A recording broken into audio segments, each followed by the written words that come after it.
This podcast is part of the Some Buddies Network. You're never alone when you've got some buddies. Hello again, everyone. Welcome back to the Best Darn Diddly Review Show. This is a weekly podcast for anyone who loves The Simpsons, or ever has loved The Simpsons, hosted by two dudes that grew up on The Simpsons. My name is Miles, better known as MrMostDaysOff, and today, frankly, we need a vacation. We have been slaving over this podcast hand and foot, making sure each and every week it's getting done, and I just think that we both need to go somewhere where there are a lot of attractive men partying in the background. Alright, see you later. Who better to join me for this journey than your co-host with the most, Richie theWizKid. How you doing today, Rich? I am not currently in the office, Miles. I am on a beach sipping, I don't know, for some reason bringing pineapples back through customs. That's where I came. Is that where you're going with? You're going to have a hard time getting those back. Well, I mean, Smithers didn't, but we'll talk about that towards the end of the episode. We got a lot to talk about today, Miles. Let me do my due diligence by throwing it back to you. The man, the myth, the Montel, he is Miles. Well, since Richie and I clearly are just not bringing the effort today, no A-game from us whatsoever, we better bring somebody else in to do the heavy lifting. And lo and behold, we have a wonderful guest joining us today. You may have seen him on NBC's To Catch a Predator. We have Chris Hansen joining us on the show today. Oh, boy, I haven't heard that one before. Oh, you're funny. You're real funny with that. Yeah. That's all I got. That's going to be the peak of this show. So there aren't any children around, are there? Oh, no. Okay. See, I catch the guys that do the things to the kids. That's what I do. And I tell people to have a seat. You know, I've been catching flack for my name since I was in high school. I was in high school whenever the To Catch a Predator thing was super popular. And people always come up to me and they say, hey, have a seat. And that always makes me like really frustrated. I'm like, that's my line. No, yeah. They're like, you're stepping on your toes. That's not right. No, but in all honesty, Chris Hansen, local Dallas comedian, somebody that I met, once again, one of the many people I've met this season that's been on the show through Dallas Comedy House. In fact, Chris was the very first person I met at the Improv Comedy Jam, so my first DCH friend, and we almost instantly bonded when Chris pulls his wallet out at the bar, and lo and behold, it looks like he probably got that in high school as well, because it's a Simpsons wallet. Yeah, I got a one of those paper wallets. They're called Mighty wallets, and I had it covered in Simpsons. The pattern was a Simpsons pattern, and it was just covered in Simpsons characters. And I actually got that from a friend of mine who is subscribed to Loot Box or Loot Crate, or whatever that's called. One of those things where you pay people and they send you shit every month. Where you exchange money for goods and services? Yeah. I don't know. Can I say shit? That's my bad. I don't know if I... No, you say whatever you want to, man. Let the fucks fly on this show. We don't good. Yeah, we don't want you to censor yourself. We all grew up on the Simpsons, man. A little bit of 90s toot is well appreciated. Yeah, I'll bring it. I'm a teenager with some attitude. Good. We don't want you to have a cow, man. Yeah. Well, the only cow I'll be having is a bunga. All right. I'll get out of here. Down. Chris is honestly one of the funniest people I know. Okay. You're a great improviser, man, and don't even argue with me. You know it's true. Don't be modest. It's not time for that. I am going to argue with that. I do want to say something though. I just wanted to touch on the Dallas Comedy House thing. That is something that is very important to me, and Miles too. I see Miles there all the time doing his thing, and that's just kind of what I'm doing with my artistic capabilities, if you can call them that. Really, all I do is I make butt jokes in front of audiences, and they laugh, and I don't get paid for it. So, but your jokes are so deep. Yeah, deep in my ass. Oh, bazinga! Oh, there's so much happening right now. Yeah, let's put all this behind us. Oh. Yeah, so like you, Chris, we're all in about the same age range, so I have to assume, based on your wallet and your butt jokes, and just seeing you perform on stage, that The Simpsons has to have had some sort of inspiration in your life, and I'd like to know what your earliest memories of The Simpsons are. Oh, yeah, man. I mean, The Simpsons were so integral to me. They were such an integral part of my life whenever I was growing up. It wasn't until I got older that I really realized how deep of certain members of the writing staff in particular really had a hand in forming my sense of humor. Which, like we alluded to earlier, my sense of humor is very important to me. Like I wish I could make money by being funny professionally, but not in the cards right now. But this seems like a really good time to interrupt and mention that we have a Patreon. If you feel like supporting the arts, you can visit us at patreon.com/bestdarndiddly. Sorry, totally unrelated to what you were saying. Go ahead, Chris. Oh, that's totally related. That's so cool. Like I love that. I absolutely do love that. I've tried to get podcasts off the ground. I've tried to get YouTube channels off the ground, and it's always really hard. So it's so cool that you guys are able to do this and get a foothold in a sea of just thousands of other people trying to make content. Millions, actually. Millions at this point. There are 500,000 podcasts available on iTunes right now. Yeah, and that's so cool that you guys are doing something that's as successful as it is. Well, so we appreciate it, but we're not here to talk about how awesome we are. We're here to talk about how awesome you are, sir. Oh, sure. Yeah, you're right. Let's get back to what I was saying. The important stuff. That's something that your audience is going to be very frustrated with me for sure. I go on tangents all the time, so forgive me. Anyways, growing up, I never realized. Like, I saw the characters, and I never really thought about like where the characters came from, where the humor came from. It wasn't until I got older and I started to realize, hey, there are people behind the scenes in a writing room, and they're writing these jokes, and they're telling these actors to do these voice actors to do their thing, and they're giving them direction to make it as funny as possible, right? And it wasn't until I got older that I realized, like, hey, there's like a common thread that runs through all of the things that I felt were very influential in my life, and that common thread is Conan O'Brien. Oh, Conan nice. O'Brien was a huge influence on my life growing up. I like I said, I grew up watching The Simpsons during the time when he was on the writing staff. I watched a lot of Saturday Night Live in syndication from the years that he was a writer there. So during the late 80s, early 90s with the Chris Farley, Mac Myers. Probably the greatest, or arguably the greatest cast of SNL history. Absolutely. And then whenever he was done with both of those, whenever I was, in junior high and high school, he was on Late Night with Conan O'Brien, and I watched that every night. I wasn't supposed to, but what I would do is I would turn my TV on. I would turn it really low because I had a TV in my bedroom, and my mom would be like, "Time to go to the bed. The lights out," and I'd go in there and I would turn the TV down to like 1% volume and sit as close to it as I could and just consume everything that Conan had to kind of release out into the world. So that's kind of my synopsis of like how I really respect those three shows in particular. And The Simpsons is probably one of the biggest influences in my life, just because I watched it from when I was like 7 to whenever I really I fell off the grid around.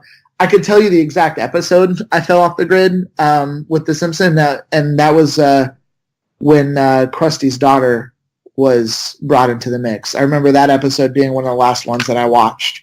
Was that more of a timing with the rest of your life, or was it specifically you were like, fuck that episode? No, it wasn't like a fuck that episode type of deal. It was just like at that time I was going through a move, so I was starting a new school, and like things kind of started getting like kind of stressful in that realm, and I was trying to make friends, and like all of like if you ever moved schools whenever you were young, whenever you were a kid, it's like that people use that as an opportunity to kind of shed themselves and start something new.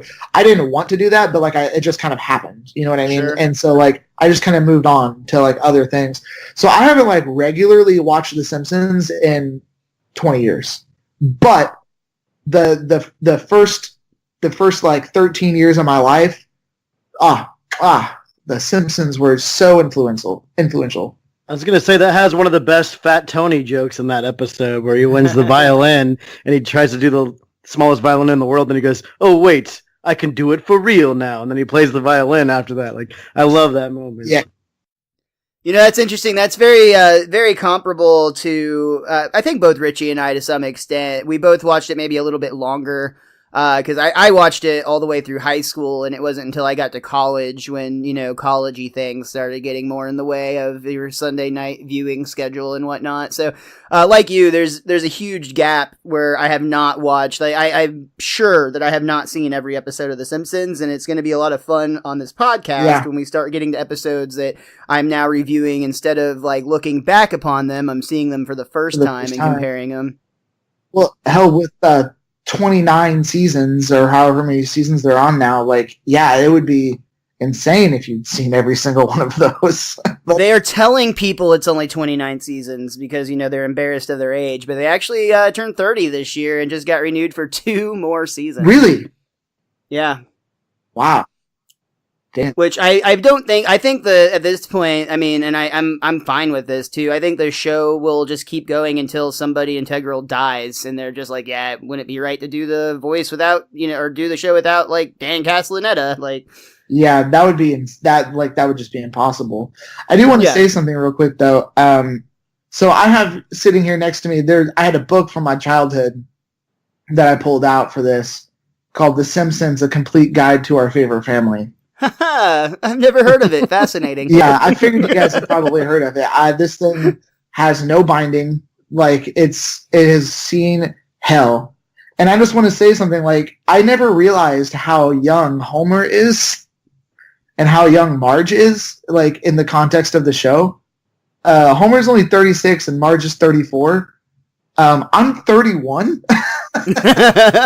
And, like, I still, like, I want to end that. I want to move on to the next thing. Let's move on. Hey, it's your show, man. How do you want to do it? No, that's like earth shattering. That's like, nah, dude, get out of here with that. Yeah, the mid-30s thing, like, we talk about that too. Not only is it an age issue where it's like, you know, you remember the Simpsons' parents being so old when we were kids, but also you remember Homer weighing in at 239 pounds being like unbelievably heavy. Like, yeah, I'm sitting here at a cool 250 right now, and I'm like, oh. Right. Yeah, there's times where I look at the scale and I'm just like, oh yeah, 239 isn't really that far off. Well, here we are. What can you do? So, you already talked a lot about how influential the show was, especially Conan O'Brien, and I agree with you 100% there too. I remember every single night, I was like irate if I didn't get to watch Conan. Like, didn't matter what else was going on. It's like, let's find a TV and turn on the show. If they did in the year 2000 and I missed it, I wouldn't have been able to live with myself. Yeah.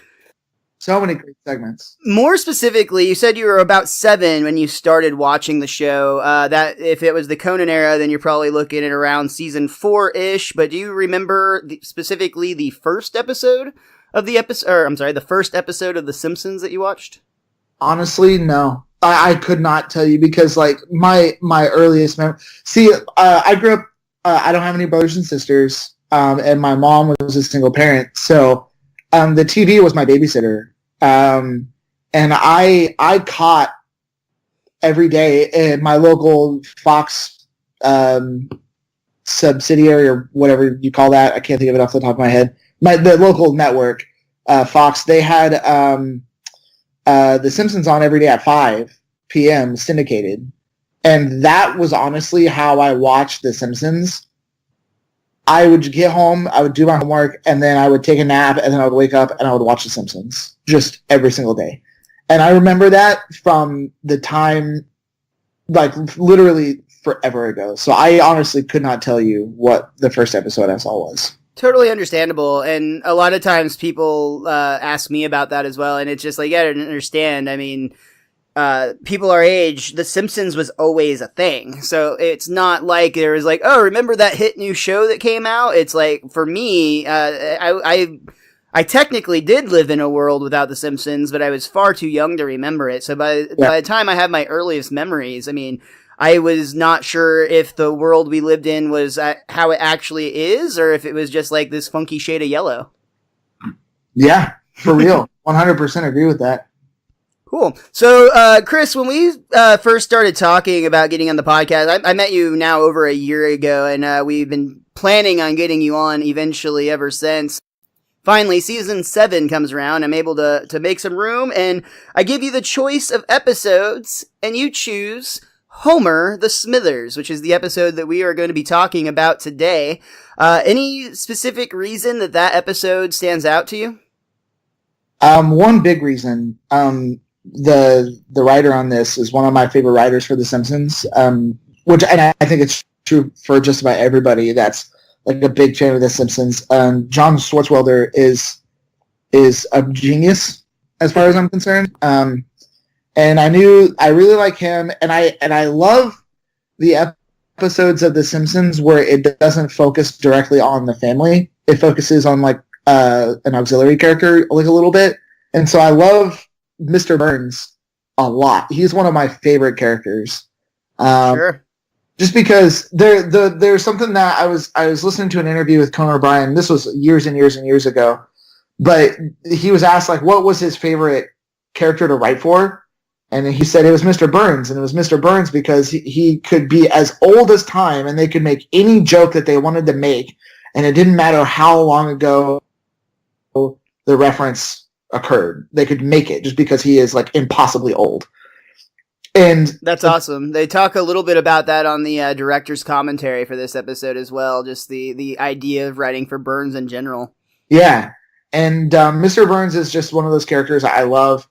And obviously Homer is a huge like linchpin for me for The Simpsons. Like whenever I was think younger, the show could be better without Homer in it personally. Sometimes I think he drags it down. Whoa, cool your jets there, buddy. Well, I mean, I guess like I'm coming from a perspective where like all my friends love Bart, and I always loved Homer. Like, oh, interesting. Yeah, just because like I think all the kids more identified with Bart, like they got the jokes more. For me, like, yeah, I'm not saying that I got the adult humor at all. I'm not saying that. What I'm saying, I guess, is you heard it here first. Chris thinks he's smarter than everyone. Oh, that'll do it for this week's Best Darn Diddly. See you next week. And what's up with the Dallas Comedy House people not liking Bart? That's what I want to know. What are you preaching over there, Miles? Actually, that's an interesting point because David Allison was recently on the show and he talked about how Bart. You're not putting words in your mouth, but David specifically said that Bart was actually his least favorite of the Simpsons family members. Yeah. Whereas I was the kid you just described. I was a Bart maniac. I wanted to be Bart Simpson more than anything. Did you have spiked up hair? At times I did. I actually just recently, I just got some home footage actually from my 6th birthday party where Bart Simpson came to my birthday party. It was just like some college kid my parents paid to skateboard around and wear a Simpsons mask, but I actually have an image of me in that Simpsons mask and it's fucking terrifying. It looks like I beheaded Bart and stole his head and wore it as a trophy. Nice. I had that classic Halloween costume that was the plastic Bart Simpson face with a plastic shirt that just goes. That you could actually cut yourself on the mask. Because it was just that cheap pointy plastic. One of those for sure. And it came with a plastic smock to put on over your clothes that had a picture of Bart Simpson on it. Oh my god! So it's Bart wearing a Bart shirt. Yeah, 100%. It's. Wouldn't it make so much more sense just to have a cheap red T-shirt? Yeah. I mean, I would wear a shirt with my face on it, I guess, but. Yeah, I guess so. In fact, Bart. What do you mean? You guess you're making your own shirt with your face on it, Miles. Miles for president, right? Mr. Most Days Off for President is in fact available as a T-shirt, though surprisingly no one has bought that one. Oh man, I'll buy it. I feel like my I feel like my campaign is losing momentum. We need to get the grassroots campaign people behind us. Yeah. Also, trying would be the first step towards failure, though. So I'm, torn. You're right in your wheelhouse. Very cool. So let's go ahead and talk a little bit about this episode then. So this episode debuted on February 25th, 1996. This one is actually an episode that I will admit when I first looked at the title for this one, I misremembered it as a different episode than it is. I actually thought that it was the episode Homer versus Dignity that we will see, that was made in the year 2000. So we're still, about 4 seasons away from that one. But so I was like in my mind, like, oh, I love that episode. I think that's the one that has like the 9 3/4 gas joke. It's the one that has like, Homer ends up in a panda cage at the end or something like that. It's a crazy zany episode. Not this episode at all, but this one is also fantastic and has so many jokes that are iconic and even meme-worthy in a couple of cases. So I was really excited. This is one of those moments where I was pleasantly surprised when I started watching the DVD. I was like, oh shit, not the episode I was expecting, but still a really solid, great episode. Wait, so the Homer Dignity one is from the year 2000? Correct. I always consider that a newer episode, and that's freaking 19 years ago? Holy crap. Yeah, man. The age of this thing is real.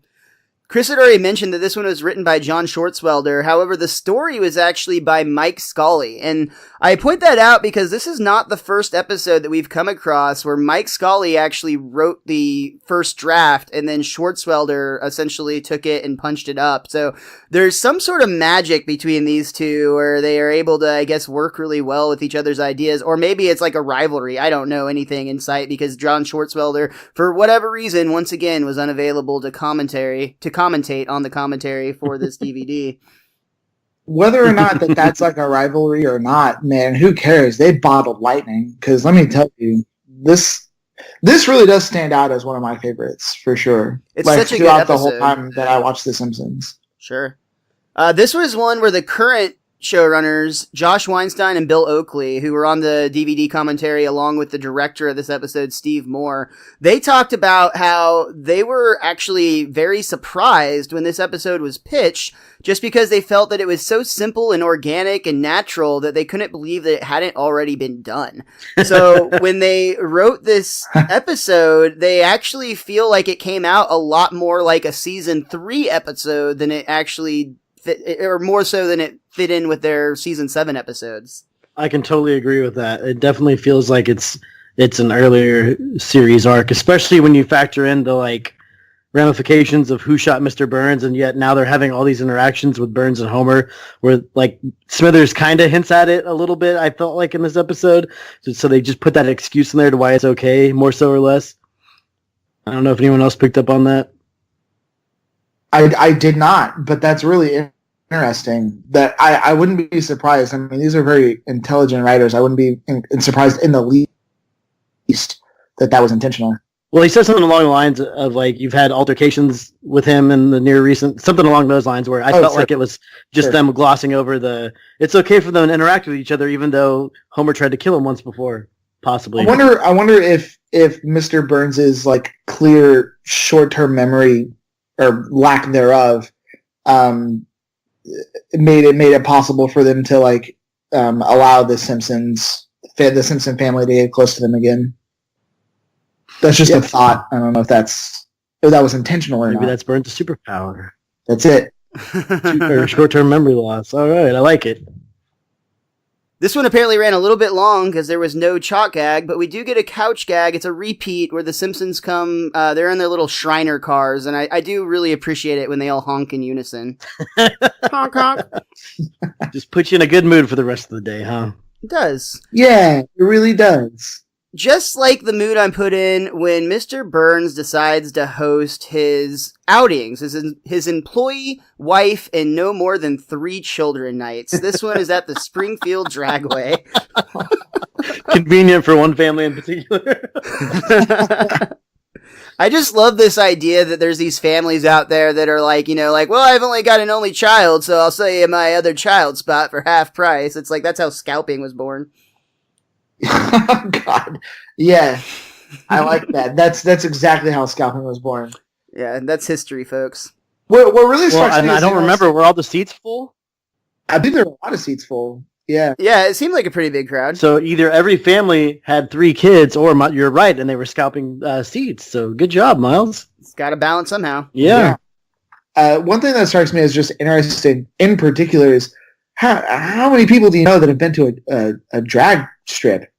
Like, are those like wildly popular, or was that a popular thing in 1996? Or like, what's the deal with that? Like, actually, so this is a really weird random thing, but at approximately this time, it would have been when I was somewhere between 9 and 11 years old. My mom worked for a temp agency, so she would get like all these random jobs. Like each week, I mean, like there was a point where we had a hot tub for a little while because she worked for a hot tub company, and like all the employees got to demo the product. So it was like one of those above ground hot tubs. But at some point, my mom actually worked for a drag race, like motor speedway type of thing, and I got to go to a couple of these races, and this was actually really accurate. I mean, to the point that there was actually an elderly man in the crowd who requested that the drivers go slower, and they had like the slowest drag race ever.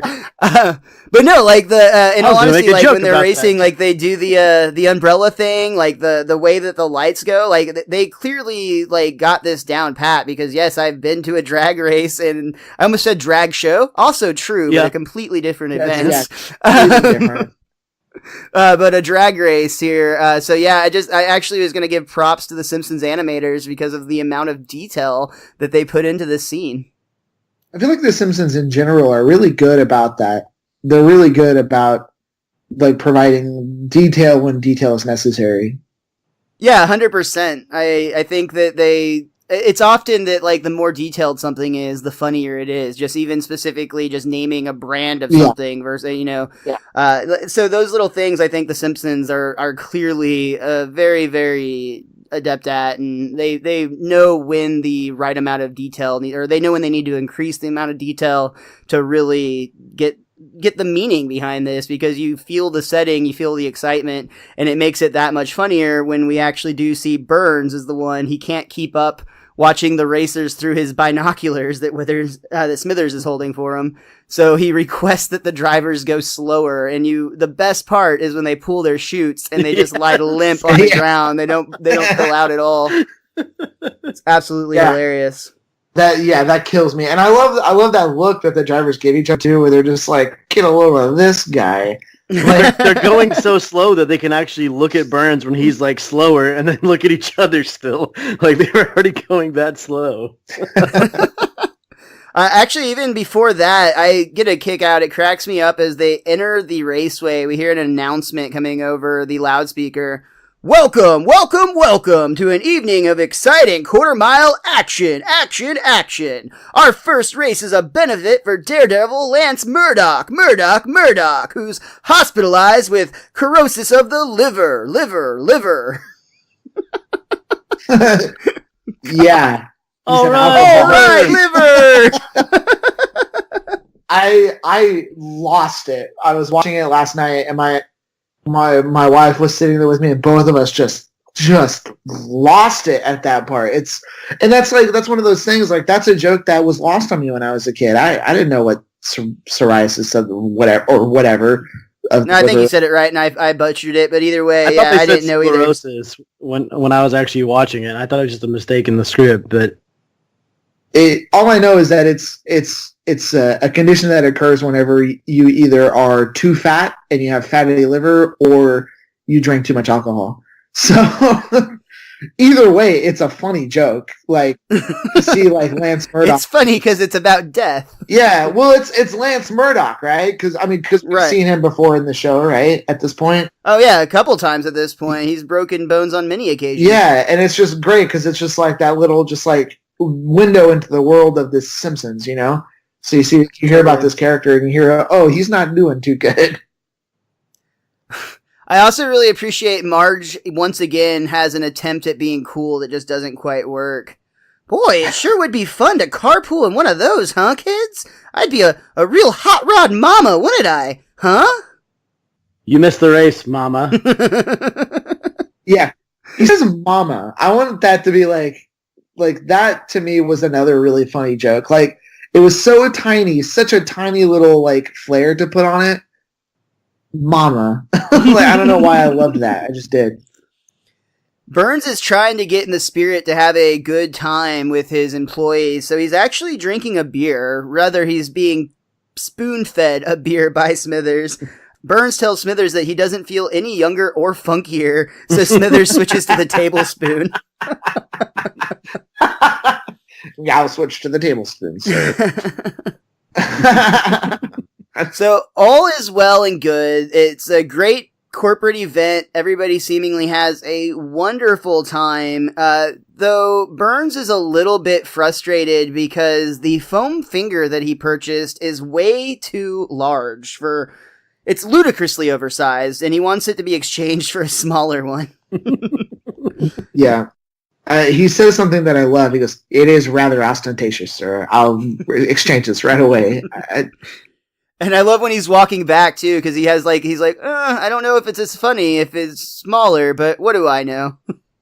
Yeah. Unfortunately for Mr. Burns, and I guess for Smithers, while Smithers is getting this foam finger exchange, Lenny, who is seemingly had a few beers of his own, he probably started with the teaspoon, we'll say, and he's had such a good time that he just wants to thank Mr. Burns in person. Hey, Burnsy, this was one swell shindig. Thanks very much. Smithers, what's happening?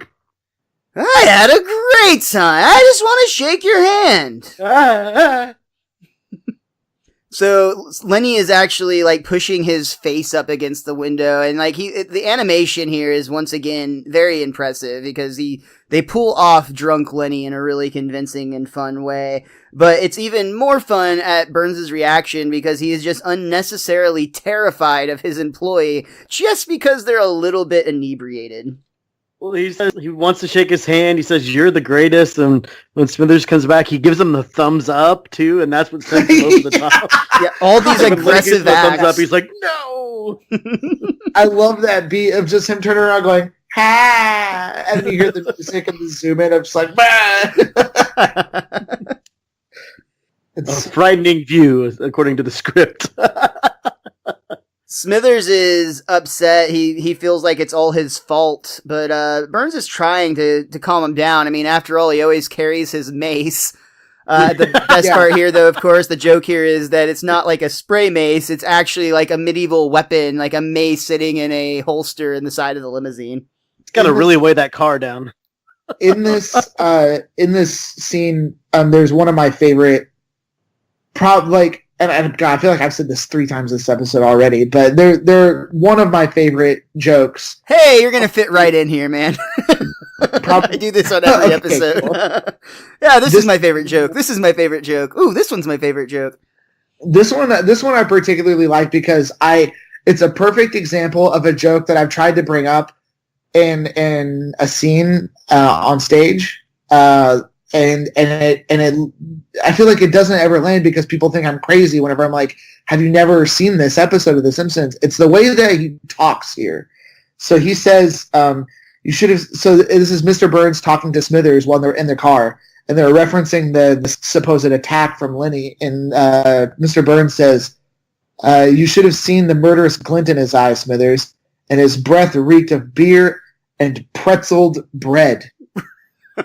It's the fact that he calls it pretzeled bread. So this is so funny to me. I don't know what it is about like old people, like really old people, and saying it's hilarious to laugh at. So my grandfather-in-law, my wife's grandfather, he's in his 90s. He's very old. He's very spry for his age, but he's very old. And he calls places like McDonald's cheeseburger establishments. Like that's what he called them. He's like, "Oh, I went down to the local cheeseburger establishment and I got myself one of those hamburgers." And it's just it's like a steamed ham. Yeah, steamed ham. But it's just like something about like talking about it's not a pretzel, it's pretzeled bread. It's such a funny, weird detail. It makes it funny, whereas if it's just a beer and pretzel, it doesn't have as much of a zing to it as hearing the old Burns lingo of pretzel bread. Yes, exactly. Take something ordinary and makes it funny. I love it. Like, I rewound that part of the episode whenever I was watching this, like 4 times, just so I could hear him say that, and I was just, like, gasping for air, because that's the thing about me, man. I'm either not laughing or I'm gasping for air. It's like one or the other. Like, have no middle ground. Yeah. Right on. You're in good company, and I think you'll appreciate this from the commentary as well. Again, John Schwartzwelder, for whatever reason, couldn't actually make it for the commentary, as he never does. But Bill Oakley and Josh Weinstein talked about the fact that both of them and John Schwartzwelder absolutely love writing for Burns, just because it's, you mentioned in that interview, but they call it Burnsisms, and they also say it's basically just an exercise in using your thesaurus, because they are just looking for the most outdated way to say anything they can. Like, we'll talk more definitely when we get to like the phone conversations at the end of the episode, and even Burns's kitchen, things like just that. The way he always answers the phone too. Ahoy hoy. Ahoy hoy. Yeah, absolutely. That's my text message noise. Is it really? Oh, dude, that's dope. Ahoy hoy. Yeah, so this episode they consider to be, in fact, Josh Weinstein said that this is one of his, what he considers to be an underrated gem. And it was one of the ones that they had the most fun making, just because of how crazy they got to go with Burns's both mannerisms and vocabulary. Makes a lot of sense. We love it. So Smithers is very distraught about this whole situation, and the next morning he decides he's going to make it up to him. "Good morning, sir. To make up for my failure last night, I alphabetized your breakfast. You can start with the waffles and work your way up to the Z-back." "And to prevent newspaper from rubbing on your hands, I've laminated today's newspaper." "I appreciate the thought, but my pen won't write on this. How am I supposed to do the junior jumble?" "Oh, I can't even grovel properly. I'm a buffoon. I don't deserve to live on your planet anymore." And he knocks the water cooler off and plunges his head in, trying to drown himself, which is just fantastic. Burns very casually just dispenses the water, saving Smithers' life, essentially. And see, again, I like how they did it that way instead of having Burns pull his head out. Like, that's a much more comical way to do it. Like, you're foiled so easily, Smithers. So every little detail, like you were talking about earlier, Hansen, it's all... Okay. It's all wonderful. I speaking of little details, I think that we need to make sure we don't gloss over too much that when alphabetized, Burns's breakfast starts at waffle. Yeah. When you said little details, I thought you were going to make some kind of dick joke, but I'm proud of you, Miles. Thanks. We all grow sometimes. Except for the little details. Anyway. And the little penises. And we got there. Full circle. So it's decided that Smithers needs a vacation, even though he really doesn't want to take one. He feels like he'll wither and die without Burns, but that's a risk I'm willing to take. But what would you do without me, sir? I'm not a baby who needs a housemaid to burp me. You see? Nice. Now, I insist that you take a vacation just as soon as a temporary substitute can be found. And I love this next sequence so much, because we see Smithers using, which is pointed out on IMDb, a Macintosh computer to try to figure out who is a good replacement that won't outshine him, so that when he comes back, it won't be an issue. And when he types into the employee database the word incompetent, he gets 714 matches. So he decides that he better be more specific. How about lazy, clumsy, dim-witted, monstrously ugly? 714 matches found. Screw this. We'll just get Homer Simpson. God damn it. It's such a brilliant joke. Like, that makes me angry. That, like, actually, like, it's so funny, but it's so simple. God, No, it's perfect, and you're right. It's like almost a layup, but at the same time, it's exactly what the scene needed. It's the route that the joke is going to take. Everybody knows that it's going to be Homer, and he's typing in words that literally describe him, and they don't give you that satisfaction of Homer popping up. But then they had that twist at the end where that was his plan all along anyway. So that's what makes it funny. I just want to see what job puts in their employee reviews, they're monstrously ugly. Well, that's an HR violation if I've ever seen one. Jesus. Well, they're talking about their work ethic. Their monstrously ugly work ethic? Yes. Yeah, they could be talking about, well, yeah. Yeah, they could be talking about the work ethic. Yep, I'm wrong. Also, it's Burns' own company, so he makes the rules. We cut to the Simpsons home where Homer has clearly already received the news, and we get a line that's one of at least two, or probably more, meme-worthy jokes in this episode. Homer says, "I think Smithers picked me because of my motivational skills. Everyone always says they have to work a lot harder when I'm around." Yeah, go Homer. I love the flip on that, like how the words twist there. Again, it's a simple joke, but it's really, really funny.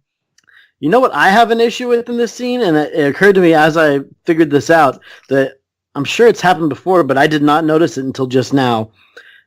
We've got Homer and Marge on opposite ends of the table, and then Bart and Lisa are on opposite ends of the table from Maggie. It seems like Maggie had a whole lot of room to herself, and it was just odd positioning to me. I was wondering if from an animation standpoint it just made it easier for the scene so that when the camera turned, it could be like from Maggie's side of the table looking at the rest of the family, but it just, for some reason, it caught my attention.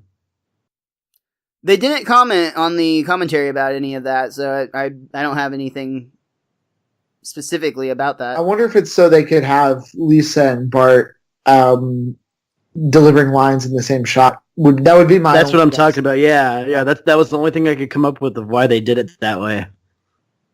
See, we're on the same page, Chris. I like this. Yes, I would too. Excellent. So Smithers has just a little bit of training to do before he takes off, and he explains to Homer that taking care of Mr. Burns might seem like a big job, but actually, it's just 2,800 small jobs. Uh-huh. But this is the chair, right? Homer doesn't give a crap about anything other than just the fact that he has a really comfortable chair. Which, to be fair, as someone who recently bought a comfortable chair and was sitting in an uncomfortable chair prior to that, it is like a life changer. Like, it is by far the best thing I've purchased in, well, I guess it was 2018. 2019 included in that, too. So I'm with Homer on this. The chair really does matter. I can't comment on that. All my chairs are uncomfortable except my recliners, which I fall asleep in all the time because they're super comfortable. What? Sounds like you can comment on that. Yeah. You just I was trying to go around back to it. I'm incapable of commenting, but here's my comment. Yes. Real. You know what? We're not on the same page anymore, Chris. I'm done with this. No! No! Damn it! I take it back. Can we just get through one act without you two fighting? You're back to Hansen. Yeah. So, some of Homer's new duties will include answering Burns' phone, preparing his tax return, moistening his eyeballs, assisting with his chewing and swallowing, lying to Congress, and a little bit of light typing. I'm gonna say it again, am I at my favorite joke? No, we're not quite there yet. I'll hold off, because my favorite joke is coming up. Another duty that Homer will have to deal with is answering the phone or dealing with the phone when Mr. Burns' mother calls. You see, she often calls and Mr. Burns doesn't want to talk to her. In fact, all she can do is dial and yell, so you can imagine it's not a very pleasant conversation. Mr. Burns has a mother? She must be 100 million years old. Which I have something I want to talk about Burns' mother, but I want to wait until later in the episode when we actually get to see her. Yeah, Let's tease. that's fun. I wonder if we have the same information. Ooh, compare notes. Let's Ooh. compare some notes. Yeah, that'll be fun. I'm staring at a Vans receipt on my table, so I don't have any information to give you. Would you like to comment further? Except for this guidebook that he has. I bought a pair of Vans for $25 on sale. So nice. Yeah, that's all the information I can provide. That's perfect. That's the exact insight that we needed for this moment. Good. What a deal. Let's walk on down to the next page of the script. Oh, nice. Smithers explains to Burns that it's going to be Homer Simpson covering for him while he's gone, one of your organ banks from Sector 7G. Actually, all the recent events of your life have revolved around him in some way. That's the line that I was kind of hinting at earlier. Oh, God, I get that. Oh, yeah, for sure. For sure. Simpson, eh? And this is actually where we get to my favorite joke of the episode, because Smithers is packing his luggage into the airport van. Homer is now taken over, and he yells out the window, "Hey, Mr. Smithers, I don't understand 2,700 of my new duties." Well, the van's leaving. Which one duty is giving you the most trouble? What do I do in case of fire? Sorry, I can't hear you. Bye. The van rolls out and we see Homer just looking puzzled and concerned. And when the camera shifts, Montgomery Burns is sitting in his office, which is a complete inferno, like completely ablaze. And he's just sitting there completely calm. It's so funny. Just my luck. I do love that joke as well. That joke is so... Yes. It's another one of those things where it's like, I feel like anger is the only thing I can describe the feeling that I get from that. It's like, it's so simple. And I feel like whenever I'm trying to write something, like whenever I'm trying to write comedy, I always go... I walk a mile for a short drink of water, you know what I mean? And and these guys come out here and it's like, well, what's the one thing that you need help on? I don't know. What do I do in case of a fire? Well, I can hear you. There's a big ass fire. Like, that's so brilliant, but like simple. I hate these people. My favorite joke in this episode also involves fire, but I think we're going to be coming up with it in the next scene. Well, that first fire joke brings us to the end of our first act. We're going to go ahead and take a real quick break, but we will be right back. And now it's time for our favorite part of the show. What's that say? Ads and sponsorship. Ugh, this is going to be a real nightmare. Okay, what do you got for me? Patreon.com? What the hell is that? And they just give us money for it? Oh, if only we had that around in the 70s. Make sure you ask your mommies and daddies to send money to Best Darn Diddly at patreon.com so they can drive a dump truck full of money up to our houses. Uh-oh, I said the loud part quiet and the quiet part loud. We come back for Act 2, and Homer managed. He found a fire extinguisher and put out the flame, so I guess it was fine. Though I love that Burns is yelling at him as if he were Smithers.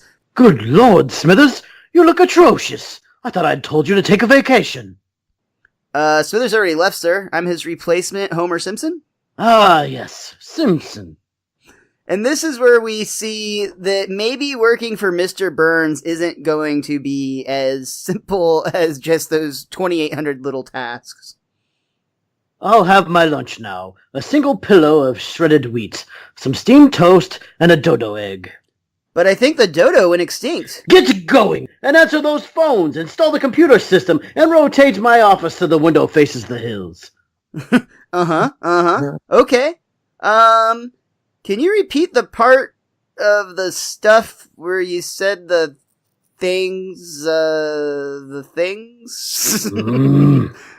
So Homer's off to a great start. I particularly love the rotate my office so the window faces the hills. I love that Homer knew the dodo's extinct. He knew something. Yeah, he's right. I'd have to say, like, the bit where Homer says, "Could you repeat the stuff about the things?" Like, I gotta be honest, I'm not a huge fan of that line. I don't know, like, that feels too, like, what's the word I'm trying to think of? I don't know. It felt a little lazy. I'll agree with you on that. Yeah, it feels lazy. That's exactly what I was trying to get. It's reminiscent of the joke where it's just like after you see a long montage of somebody being in like class or like I teach, so I get this joke actually asked to me sometimes after a class. Somebody will raise their hand and inevitably be like, "Oh yeah, could you repeat the part everything after you said good morning?" Yeah, it's like a hop and a skip away from being like, "Oh, is this going to be on the test?" You know, and it just feels really lazy. And that's one of the only complaints that in a 30-minute episode, that's like the only thing where I'm like, that could have been a little bit better. Not to say that it's like the worst.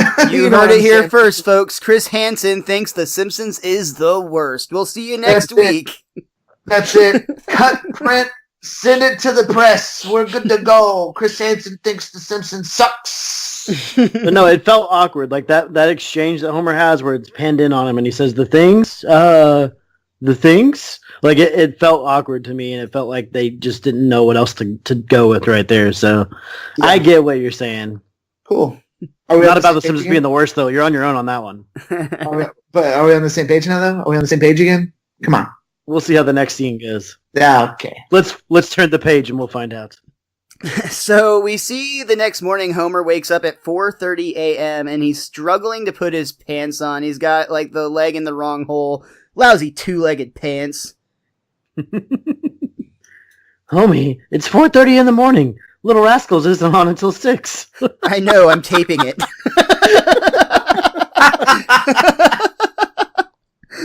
He just wants to get up early so he can get to Burns' house bright and early to make his breakfast. And this is really funny too because it's actually kind of a small role reversal, only this one's actually like understandable and believable versus like Homer usually does this to Marge at like bedtime, like right when they get in bed. But in this case, Marge is like showing sympathy. Oh, I'm so sorry. Poor. Yeah. Well, I love we had the scene earlier when Lisa said something at the kitchen table and then Marge repeated the exact same line and she gave Lisa crap for getting onto her. So Marge has a couple like short little role reversal parts in this, and it could be because she's not really heavily involved in the script, I would assume. Yeah, it's very Homer-centric, and the rest of the family seems like the supporting cast in this one. Agreed. So Homer actually does get to Burns' house early, and he goes into Burns' kitchen, which this is another just great scene in general. But before we actually talk about the scene, more from the commentary, Josh Weinstein talked again, where this is one where Josh, Bill Oakley, and John Swartzwelder, along with the animators, just had a blast. Josh Weinstein actually went and got a bunch of old cookbooks and cooking magazines, and is the oldest that he could find. And as you look around Burns' kitchen, it's filled with contraptions that are just ancient, like have absolutely no business being in a modern kitchen. And his whole kitchen actually is like somewhat out of like the 1800s. Yeah, that's awesome. I love that. I love that so much. It's so funny. So Homer tries to start with a fairly complex breakfast. I think he's trying to make shish kebabs, but he ends up burning up everything into flames. So after he gives himself that big speech where he's like, it's my job to cook him breakfast, and I'm going to cook the best damn breakfast he ever ate, and then he fails miserably. He tries just to cook the shish kebabs on an open flame, or on like a skillet to start, and that doesn't work. So then he breaks a microwave and punches the door. And somehow he's like microwaving it like almost like he's roasting a marshmallow, but he's sticking the shish kebab through the broken the glass. Metal shish kebab. And it just goes up in flames, of course. Yeah, and he's being like covered in electricity and shit. Oh yeah, it's like running around him like Pikachu. Yeah, you're absolutely right.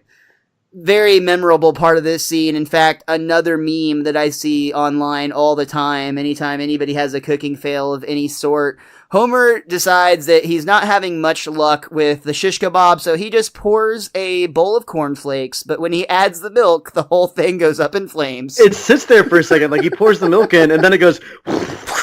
And I could not stop laughing at that. It's so stupid, but it's so funny. That was my favorite part of the episode. Again, that's one of the parts where like I had to rewind it. I had to rewind it like 4 or 5 times to like get all of my laughs out because again, like that was like that's like top 5 Simpson moments for me, man. Like that's so funny. It's so stupid, but it's so funny. Just pouring the cereal. He can't even do that right. It just catches on fire. And it has that the comedy of threes again. I love it. It's that whole comedy of threes. Setting on fire twice, and then he does one thing that's sure not to set on fire. It still catches on fire. We've talked about it a couple of times. I'm a really big fan of this movie, but in 21 Jump Street, the remake, where they have that scene where it's like they keep expecting things to blow up and it doesn't, like that. It's like the same beat, but it's hilarious to me every time. Apparently there's something really funny about fire. Thanks for clarifying that you're talking about the remake and not the original Johnny Depp 21 Jump Street. You never actually. That may have been a scene in the show, and I just don't know. Yeah. Well, okay. Fair. Of course, I wouldn't know either. So yeah. Here we are making fun of 21 Jump Street, and I've never even seen the show. So, but you've seen the movie, I have right? no experience watching the show, but when I watched the show 15 years ago, no, I'm just kidding. I'm not doing that again. So finally, Homer just comes up with a solution, but Burns is not happy with that either. Donuts?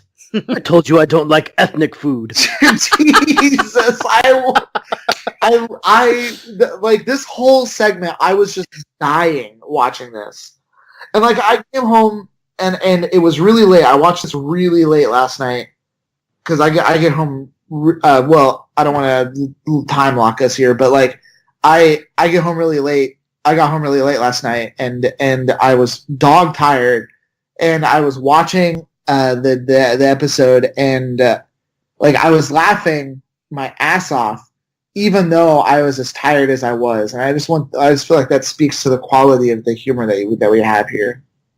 I agree. If it can make you laugh when you're tired and less likely to get, the giggle, so to speak, it's a mark of a really good show. For sure. Miles, tell me how Burns' stocks did yesterday. They all won. What about my options? Well, you can either get up or go back to sleep. I believe I'll get up. We then jumped to bath time, which is a little disturbing. Scrub harder. Gotta get that layer of dead skin off. I love the visual of this next bit when they do disturbing. A lot disturbing. I love the visual when they have Burns is deciding which dentures to go with for the day, and he decides upon the fangs, which I personally think they didn't mention it at all. I was actually disappointed. I wanted this to be a deliberate callback to the Treehouse of Horror episode where he was in fact Dracula. It makes you think of that. God damn. The best Treehouse of Horror. I don't think I'd go that far, but it is a really good one. My favorite. I'm a big fan of the Freddy Krueger parody. Oh, that one is really good. Nightmare on Evergreen Terrace. That one is really good. Yeah. The best part, though, whenever Burns gets his dentures put in by Homer, his jaw continues to hang open until Homer actually closes it for him. And there's this little, door hinge sound that plays when Homer closes his jaw. Yeah. That's something that I wanted to bring up, actually. I'm really happy that you said that. I think that The Simpsons has some of the best Foley work. Really, any Matt Groening... I have to ask this, by the way. I've never known how to pronounce that name. Is it Matt Groening? It's Groening. Groening? Okay, there we go. Matt Groening shows tend to have some of the best Foley work with the creation of their sound effects. It's so good, and it's easily it's so immediately recognizable. So anytime you see people eating, The Simpsons, Futurama, and what was that new one he has on? Yeah, they all have the same I don't know if it's the same Foley artist or what, but when somebody's eating something, you hear the same spoon digging into the mush, hitting the plate, going into the mouth, and everyone has the same noise up whenever they're eating, and whenever you see these jaw hinges. Or jaws closing, you hear that same noise, and it's so immediately recognizable. And I think that goes a long way to show you how important good Foley work is, and it really stands out in this show, and then in this episode in particular. Man, that's a wonderful observation, and I couldn't agree more with you. I think that the Foley work on this show is incredible, and we actually, I cannot remember what episode it was, but we talked about not too long ago. There was a time that they spent like a really long time, like several hours, just trying to get the right sound effect for a certain shot. And it finally came when one of the voice actors actually had an earring in and thought to drop it into a glass, and it just happened to make the exact perfect sound. But the fact that they're thinking about, like, they don't want to just get it done. They're actually thinking, what is the perfect sound for this? It's also a lot of the secret to their success with their voice talents as well, because Josh Weinstein and Bill Oakley talk a lot on the various commentaries about how determined they are to find not necessarily the biggest celebrity, but just the right voice for the characters that they write. So sometimes it's, right. Sometimes it is a huge celebrity that has the right voice, but they don't necessarily just go after who's big at the time. They actually really put a lot of thought into those little details. Yeah, it's incredible. Homer's groveling and taking care of Burns continues throughout the rest of the day. He's basically just doing everything for him, including getting a report on the accounting department.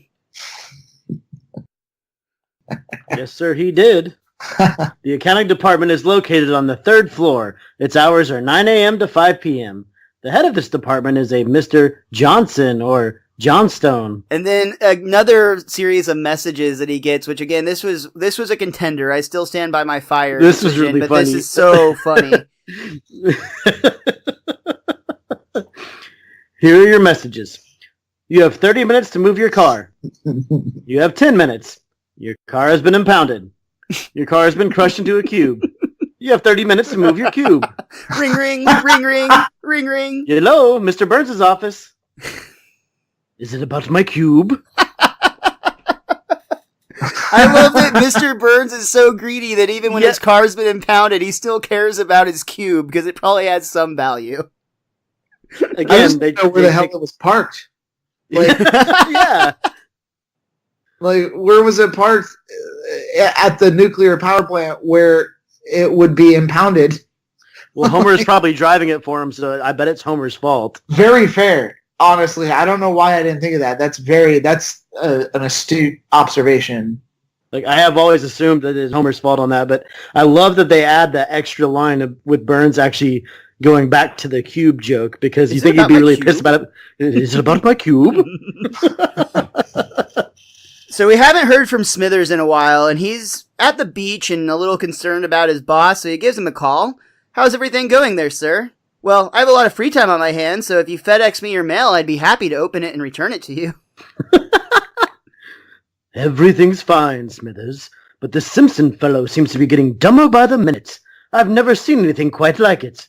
Anywho, you just enjoy your vacation. And Homer's standing right next to him while he says this. Oh. Later that night, Homer actually just cannot keep his eyes open. He is so run ragged and exhausted from being Burns' assistant. And the kids have realized that they could actually take advantage of this. So Bart actually tricks his father into tries to trick his father into doing his long division homework just by calling him Simpson and ordering him to do so. Lisa thinks that's cruel and that he should leave her dad alone, but then immediately whispers, "Simpson, I need a ride to the library." Yes, sir.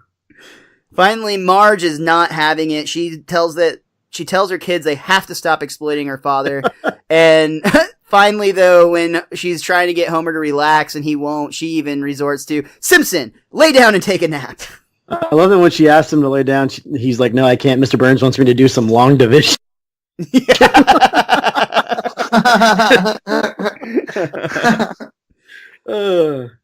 So not too long, though, after Homer falls asleep, we hear a bell ringing, and this is just a wonderful visual gag, because it's this really loud bell sound that you would expect to be coming from a large, like, bell tower.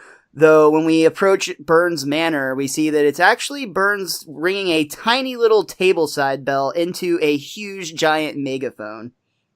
It reminded me of Bart on his April Fool's prank with all the megaphones. Yeah, 100%. I was just about to say that exact same thing. 100%, yeah. When Homer arrives for this bell ringing, he learns that the telephone has been ringing for some time, and when he answers, it's Smithers again. Mr. Burns, 48 rings? Are you all right? What did Simpson do to you? Nothing other than drive me to distraction with his incompetent boobery. Terrible at everything. A complete moron. And Homer's actually holding the phone for him during this call. Incompetent boobery. Yeah, I love that phrasing. And it's something that only Burns can get away with saying, I feel like, in this show. Yeah. Yeah, it really does change context if you come from another character, but it fits in with his language. Burns tells Smithers to quit fussing, quit worrying, and just enjoy his vacation. In fact, he says that he wants to see lots of pictures when he gets back.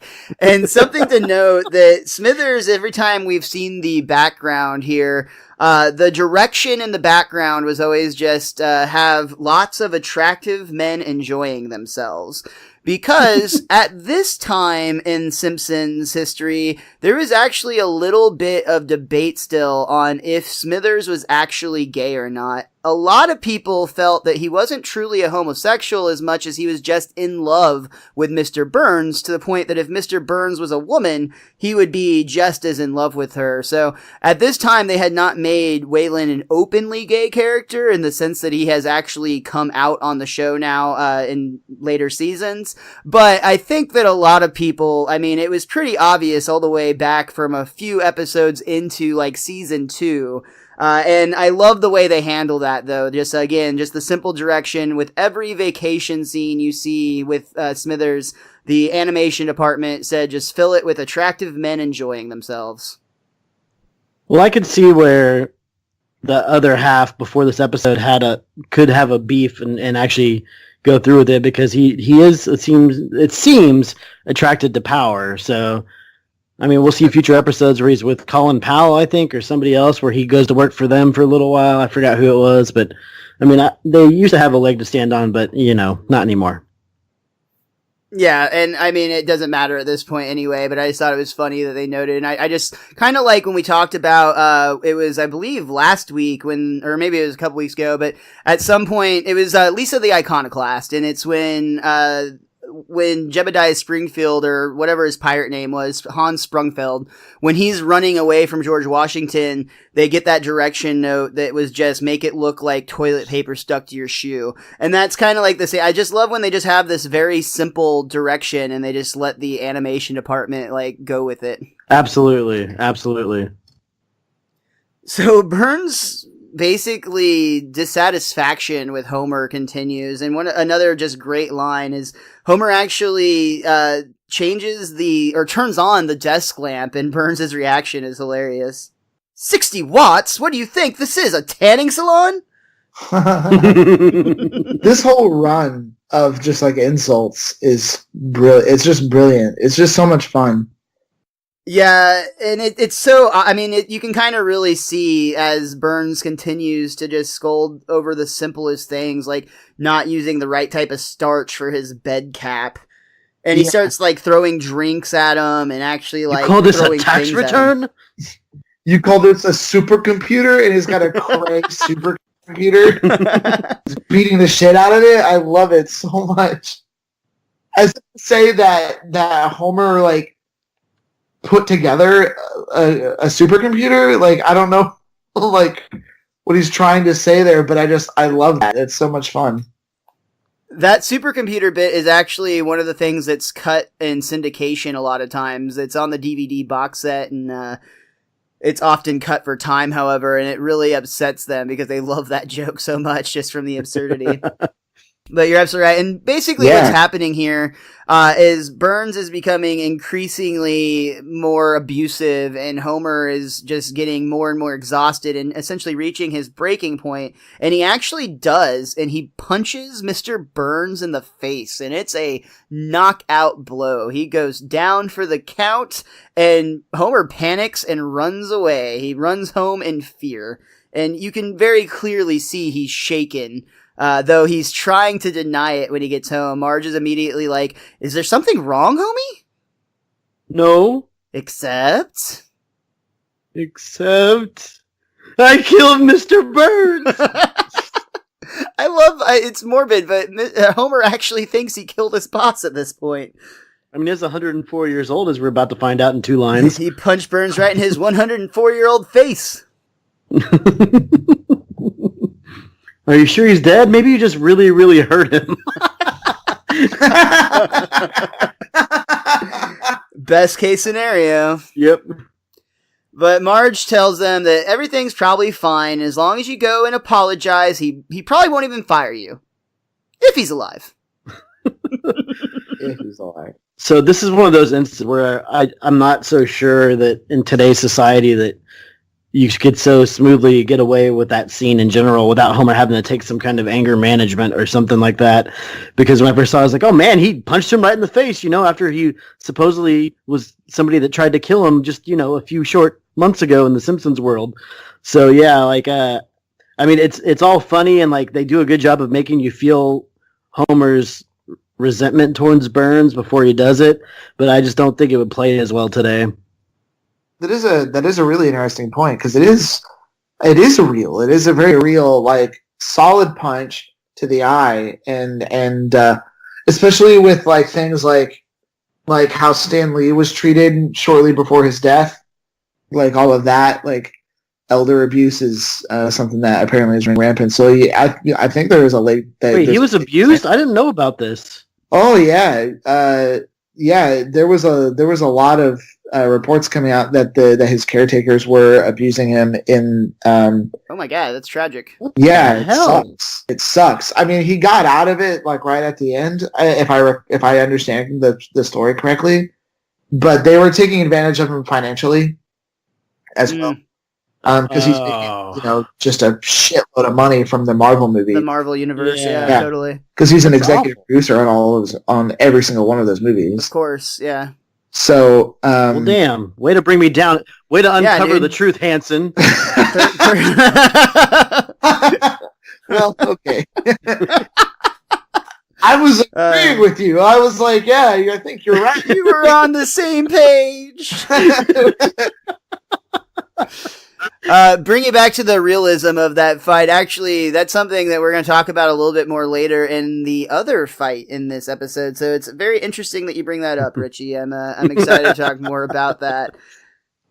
But for right now, Burns is terrified of Homer, and he's actually cowering behind a plant when Homer gets there the next day. Homer's trying to be apologetic and soft-spoken, and he's like, I'm really sorry I hit you, Mr. Burns. Here, let me put some salt on that eye. No, please. I can't bear another thrashing. Just leave me be. Homer's like, yes, sir. And he tries to walk away, but seriously, like, terrified is the only way to describe how Burns is reacting to Homer's presence. And so much so that he's got to call Smithers for protection from this beast. I love as he's trying to figure out the phone. I've seen people activate this machine 1,000 times. Doesn't seem to be any trick to it. Let's see. Smithers. And he actually dials out Smithers, and somehow that successfully connects to a number, even though Smithers is 8 numbers. But this was at a time when I think you only had to dial 7 numbers, to be fair, so I guess it could just be Smither. Yeah, and then he happened to hit the S while it's ringing. Yeah. But he gets Moe's Tavern, of all places. I'm looking for a Mr. Smithers. First name Waylon. Oh, so you're looking for a Mr. Smithers, eh? First name Waylon, is it? You listen to me, you. When I catch you, I'm gonna pull out your eyes and shove them down your pants so you can watch me kick the crap out of you, okay? Then I'm gonna use your tongue to paint my boat. Who owns a boat? That's what you take away from that? I really do want to know like how much of that rant was written and how much of it was improvised, because it does have it really does have a bit of an improvisational feel to it, and I love that. I love that. It's one of my favorites whenever you have an actor that's so talented that they can go off book and it adds to the show. Agreed. And that's like a lot of the Simpsons cast is exactly that way. I mean, they after 30 years now, especially, I mean, they are their characters. Even at this time, though, they had really found themselves in these roles. Yeah. What I love is Burns doesn't actually hang up the phone. He puts it in the drawer and And then just in general, this joke is a perfect example of the type of callback joke that Bill Oakley and Josh Weinstein do as fans of the show before they were showrunners. This is a really funny play at the early Simpsons episodes where the running trope of the prank call to Moe was something we saw a lot more often. He was on his toes this time. He was ready for it. He was ready for it. Maybe a little too ready. So, all of this happening, somehow Burns is like, oh, I wish Smithers you could hear me, and somehow across the world, in whatever tropical location he happens to be in this case, pulling or driving a speedboat we see, he basically has his Smithers sense goes off, and he realizes that Burns needs him. He slams the brakes on the boat, and then a pyramid of attractive men come piling in. They were doing like a ski... what is it where they make the pyramid? Yeah, and they come crashing and land on Smithers' boat. They're literally trying to hit you in the face with this idea. Burns has gone into full-on paranoia. He's actually using a mirror to look out his door and peer down the hallway to see if it's safe. And Homer, really does kind of pop into frame in, a very jump scare sort of manner. And I totally think that M. Night stole this bit for Signs. Oh, yeah. That's hilarious. Praise God. I think the thug has finally gone home for the day. Now I can make my escape. Immediately, Homer pops up. Hi, Mr. Burns. You want your coffee now? No. I'm making it myself. He's rattling. Yeah, he's rattling a percolator. Oh, it's percolating as we speak. Again, that's another. The percolations are imminent. That's it. That's a Burnsism that nobody could ever reenact because the words were outdated 50 years ago. No need to come in. Seashore ingress. Ingress. Yeah. Yeah. I do love when Homer does come in. His office is just covered with coffee. There's coffee being spilled all over the place, and he's just still in defense. Burns is still in defense mode. No further. The coffee's made, whatever. And Homer's like, can I at least drive you home, Mr. Burns? It's 5:00. No, I thought I'd chauffeur myself this evening. Yes, that's what I thought. How difficult could it be? I'm sure the manual will indicate which lever is the velocitator and which the deceleratrix. Deceleratrix. It's so good. I love those words so much. It's perfect. And then, of course, we follow this up with the fact that we actually see Burns driving, and it's awful. I mean, he's just running over everything. But he's loving it. I wonder if those words what is it? The what's it? The velocitator and the deceleratrix. Are those real words? I'm sure I bet you they're in the thesaurus is how they came across them. I would imagine, or they could be made up. You have to vowel-morphonize. Chris, they're perfectly cromulent words. Okay, they're perfectly okay. They embiggen the scene. Just get over it. Yeah. I do love Chief Wiggum too, though, as Burns comes wrecking down Main Street. Some mighty fine reckless driving there, Burnsy. Right. See, Chief Wiggum is another one of my favorite characters. I love Chief Wiggum. He's a lot of fun, for sure. Homer is still trying to find a way to help out Burns, but he's just not having it. Now he's actually become fairly self-sufficient, surprisingly. He's already shredded the environmental reports that he was supposed to take care of, and he's made his own cappuccino and is even offering some to Homer, which seems almost out of character. The phone rings, and he answers it. Ahoy hoy!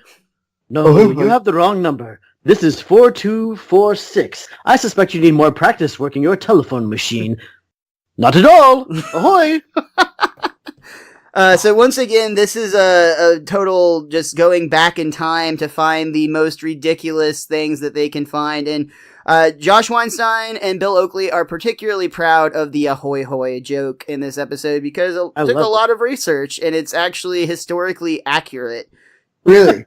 At the time that the telephone was invented, there was actually a divide. There was 2 points of view that were most popular. One headed by Thomas Edison, the other Alexander Graham Bell.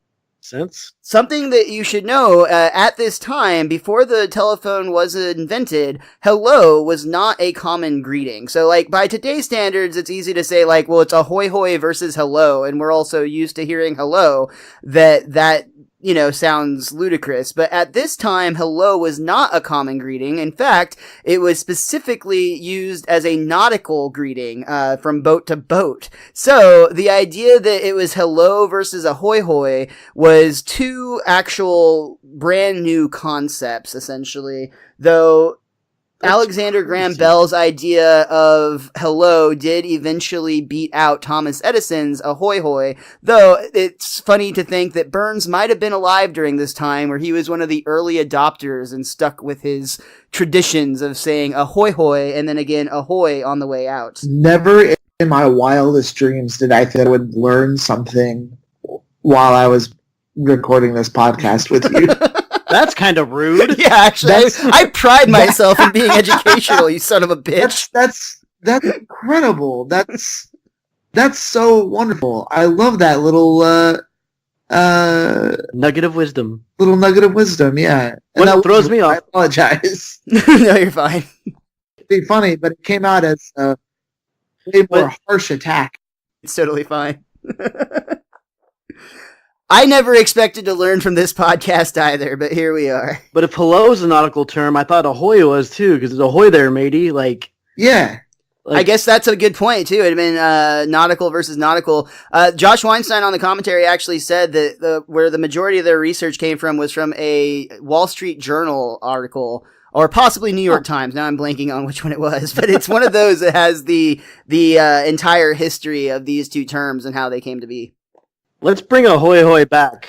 Hashtag ahoy hoy. Ahoy hoy. Yeah, hashtag ahoy hoy. I love it. I'll commit. Let's do it. This is the moment that Smithers decides to come back, and he walks in and is upset to see that Burns is hugging Homer and thanking him for making him a more self-efficient man. Oh my god, I knew I shouldn't have left. Welcome back, Smithers. Say, do you know Homer Simpson? He pitched in around the office while you were away. Bang up job, Simpson, but I guess it's back to your trusty post in Sector 7G. You heard the man, Simpson. My dear friend Smithers, you're no longer needed at all. You're fired. Ta! And then Homer jumps in, you shouldn't have gone away on vacation. Which is a big slap in the face considering in the next he's going to be like, I gotta help Smithers. Right? Yeah, it is a huge slap in the face. And that's actually where we end Act 2. We are going to take one last quick break, and we will be right back with the conclusion to Homer the Smithers. Hi, I'm MrMostDaysOff. You might remember me from such podcasts as the 50th Podcast Celebration Show and the Michael Price interview. I've brought a friend along today to talk to you about an exciting new product. Hi, everybody. Hi, Richie the WizKid. Miles, did you know that most people have no idea how to get a Best Darn Diddly t-shirt? You can get a t-shirt with a podcast logo on it? Well, if you go to tpublic.com/bestdarndiddly, you'll find not only shirts, but also Best Darn Diddly hoodies, posters, mugs, and even phone and laptop cases. It's like they'll put their name on anything. Help support the Best Darn Diddly Review Show by purchasing any of the crap we put our name on at tpublic.com/bestdarndiddly. Bye, everybody. We come back for our third act, and we see that Homer's back at home, and he actually feels a little bit bad about getting Smithers fired. I mean, that was all he had. Imagine how you'd feel, Marge, if you got fired from those things that you do. Quick, Mom, whip up a cake before Dad fires you. See, I thought this was much better, Homer's those things that you do.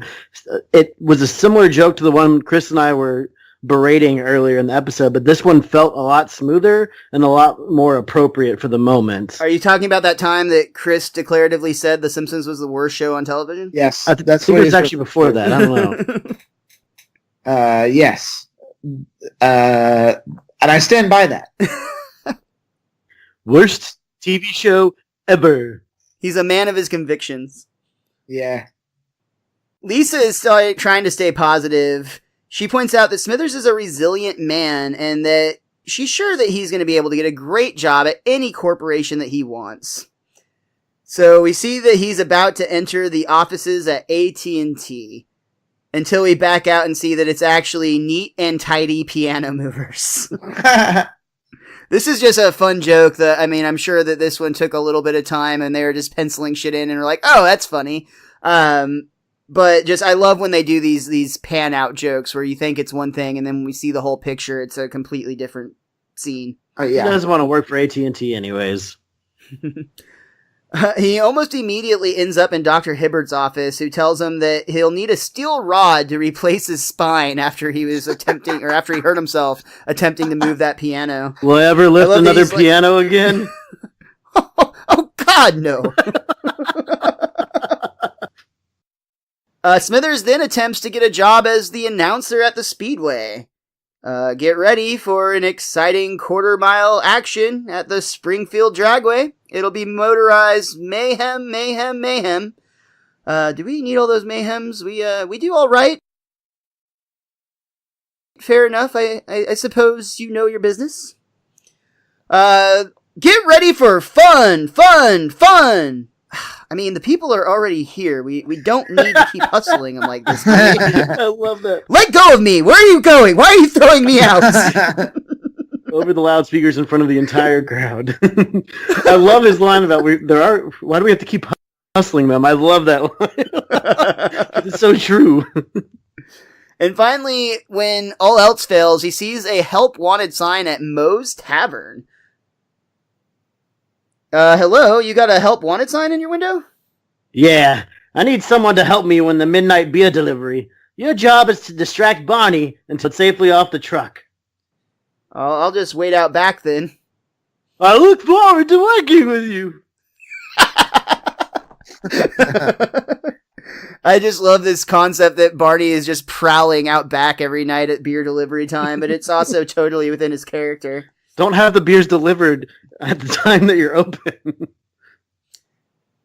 Well, I think it doesn't matter either way, but what's really fun here is they end up having a conversation that distracts Smithers, and the beer delivery shows up with Barney unattended, and you can hear him just devouring this beer truck out back. Well, you hear the stroke of midnight hit inside the bar off the clock, and that's when Moe's like, oh my God. I do wish that I could see what Barney is doing out there, like, because it sounds like supernatural. Like It sounds like they recognize him too. Yeah, like they've seen him before. Like, oh God, not again. Well, Homer and Smithers are working together to make a plan to get Smithers rehired. So they come up with a scheme where they're going to connect Burns to a call with his mother, whom he hates. And then, that way when she starts tearing into Burns, Smithers can get in there and save the day. So Smithers calls Mrs. Burns, who we actually see for the very first and only time in present day. And I have something to say there, but I know Richie had something else he wanted to talk about with Mrs. Burns. So what did you want to bring up, sir? Well, back in the Bobo episode Rosebud, we learned that Mr. Burns actually got sold off to a rich family. So I don't understand why in this scene his mother looks exactly like him, unless for some backward tracking thing, Mr. Burns became rich and powerful and gave money to his original mom, who now has this fancy, expansive, huge house somewhere else. And she was super nice in Rosebud, and now she's crotchety and old, and it feels like it's two completely different people to me. Well, you might be a little crotchety at 120 years old yourself, sir. But I don't understand why the mother that would have given him the money looks like he does. He was technically kind of adopted. Yeah, I see your point. That is really interesting. And they actually do talk a little bit about the episode Rosebud. That's what I was going to bring up as well, but a little bit different. Josh Weinstein and Bill Oakley wanted to make sure that they were consistent, and I guess they missed something, but they did actually have the animators reference the Rosebud episode to draw Burns' mother and just essentially age her from what she would have been like 90 years ago. Well, yeah, because those two normal-looking parents give up Burns to the rich family that's all snotty. Right, so it's the actual mother that they do age up to get this character model. I still think that it doesn't quite add up, but we'll let it slide. It is The Simpsons, after all. So, an only issue is that Homer is actually put in charge of transferring the call. So all he has to do is hit the transfer button when Smithers gives him the signal. But when the big moment comes, he's not quite sure which one is the disconnect and which one is the transfer button, even though it should be clearly obvious. Unfortunately, Homer disconnects the call, so when Burns picks up, ahoy hoy, hoy. Hello, Mr. Burns. This is your mother. Smithers immediately realizes this is a terrible idea and is like saying like, no, please, no. Hello, Mater. Sorry about pulling the plug on you and all. Who could have known you'd pull through and, live for another 5 decades? Oh, is my face red? Smithers is trying to coach Homer. Mrs. Burns is 122 years old, so try to sound more desiccated. And she doesn't call her son Mr. Burns. Son, this is Mrs. Burns. I just called to say I don't love you. You are a bad son, Monsell. And once again, we pan out and see that Mr. Burns has caught Homer in the act of imitating his mother. Ah! Impersonate my mother, will you? And you, Smithers, you must have put him up to it. I'm glad I fired you. Homer once again steps in. Yeah, you really blew it this time, Smithers. That's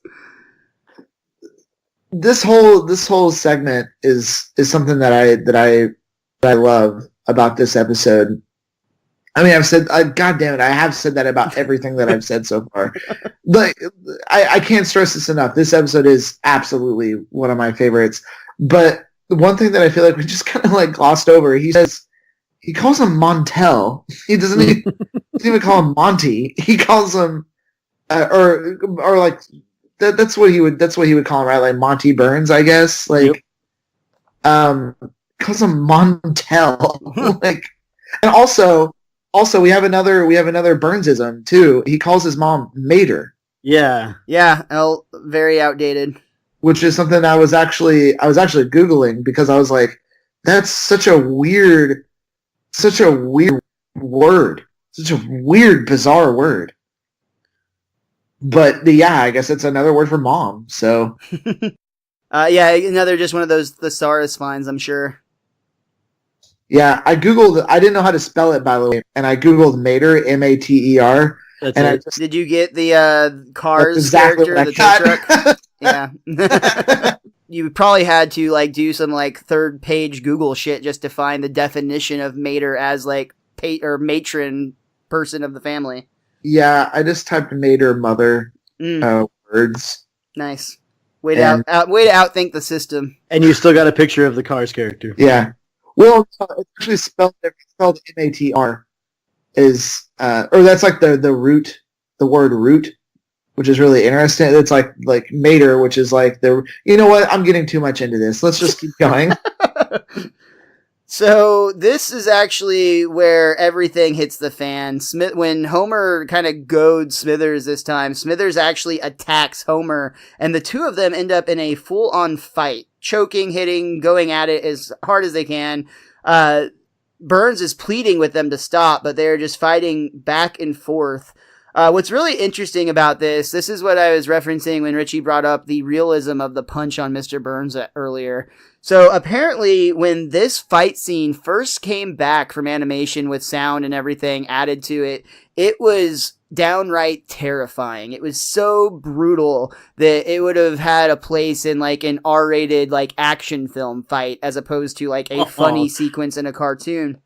And Matt Groening actually credits the lessons that he learned from this scene, helping him go further and forward with the creation of Futurama, which would often have other characters fighting as well. He was able to take these lessons and find out that there are certain sounds that when you're recording a fight scene, there are certain sounds that are funny, and those are going to be like the, more of like the effort sounds as opposed to the painful sounds. But it was just a really interesting discussion on the commentary where they talk about how much difference the sound really can make in the tone that is delivered on this fight scene. So instead of it, we do end up getting a really funny sequence where they end up fighting all the way to the point where Homer is actually tripped, or no, it's actually a really funny sequence because Smithers actually uses the safe to trick Homer and hit him in the face. He goes stumbling into every movie uses bear. that nowadays too, with the opening of a door to hit somebody.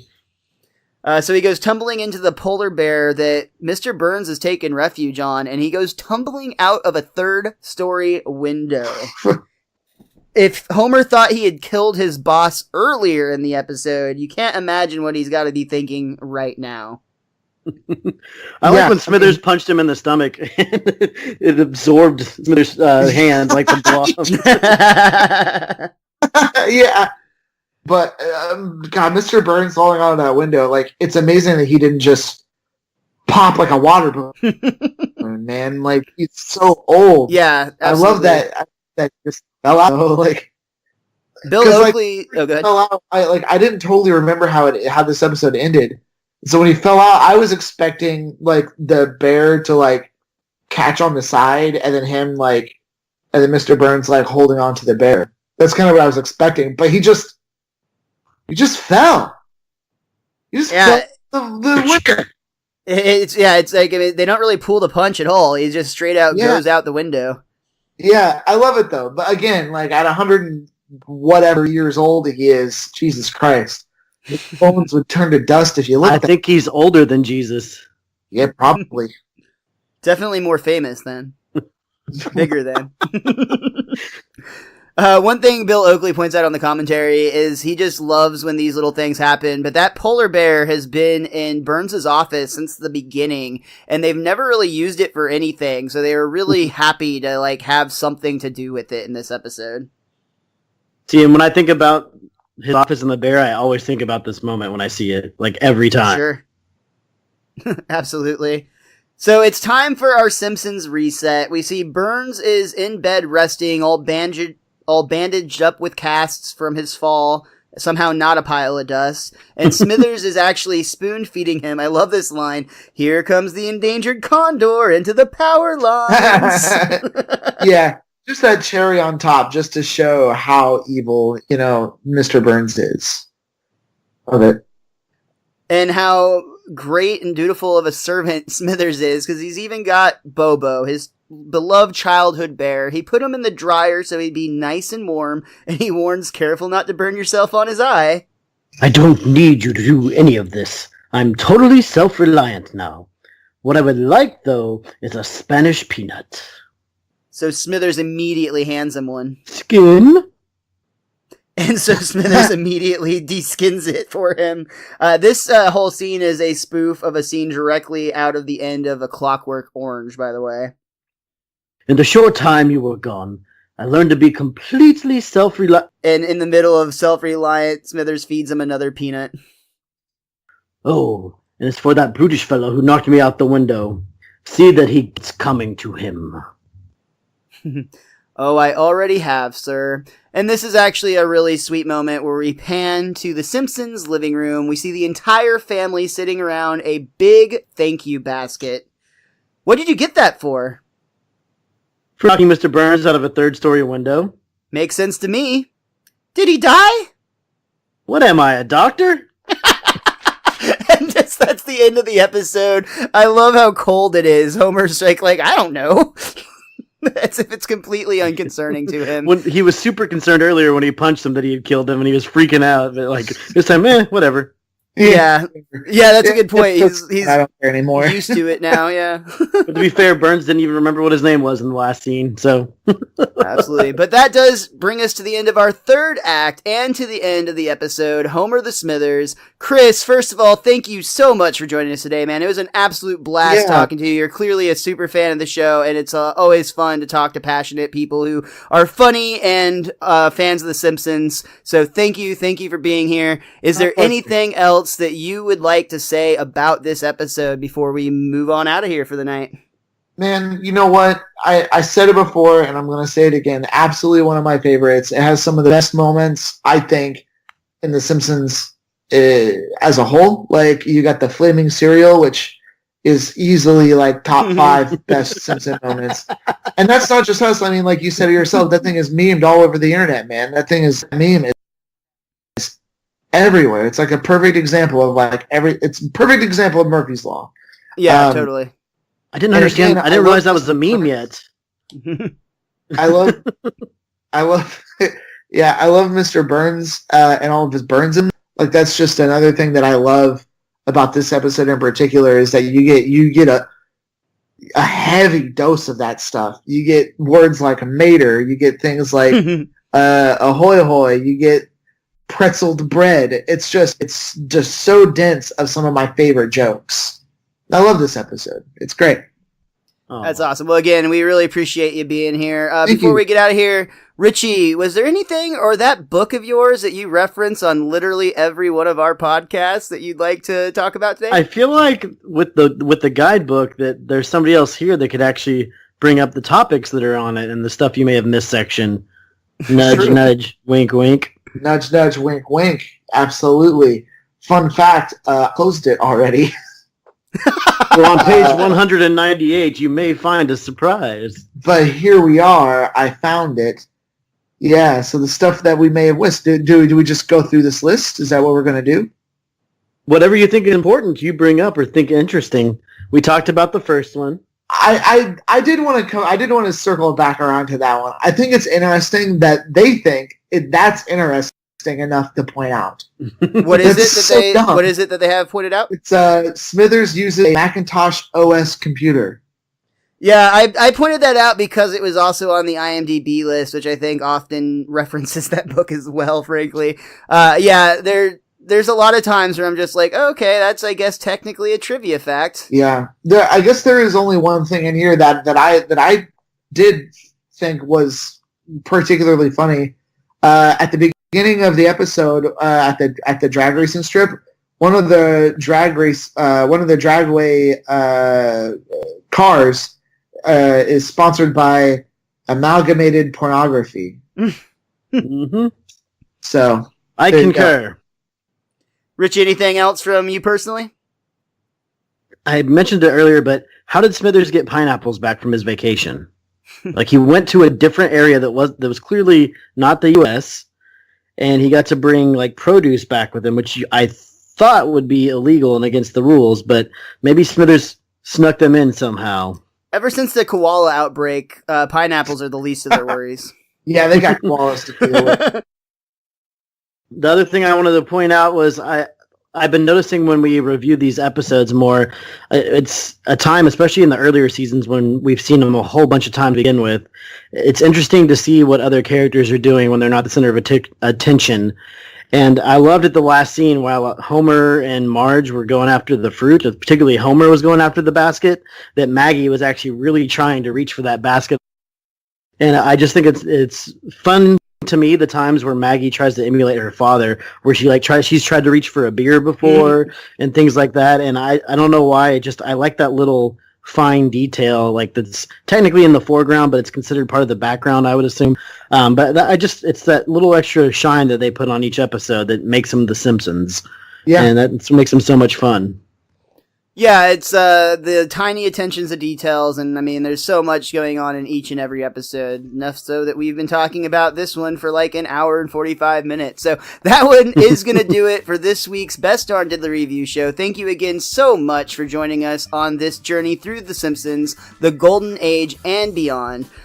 Chris, is there anything that you want to plug on social media? You want people to follow you on Twitter or Instagram or any of those fun places? Sure, you can find me on Instagram at _ not that Chris _ and get little insights into all of my little comedy doings and whatnot.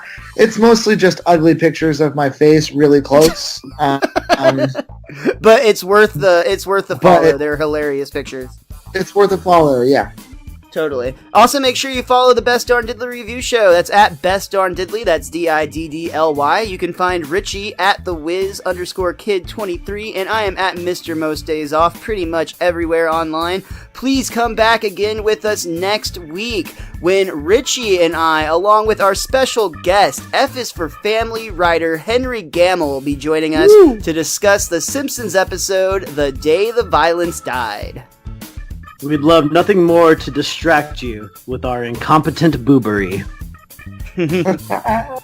So until next time, be cromulent to each other.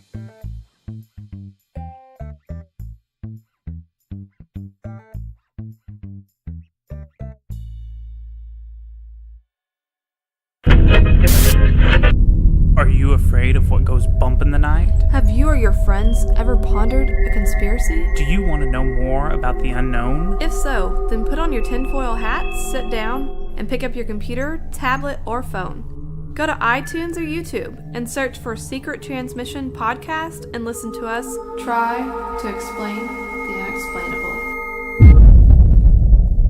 Follow us on Twitter for updates on shows. At Secret Trans Pod. That's SecretTranspod. Or you can email us suggestions at secrettransmission@hotmail.com. That's SecretTransmission@hotmail.com.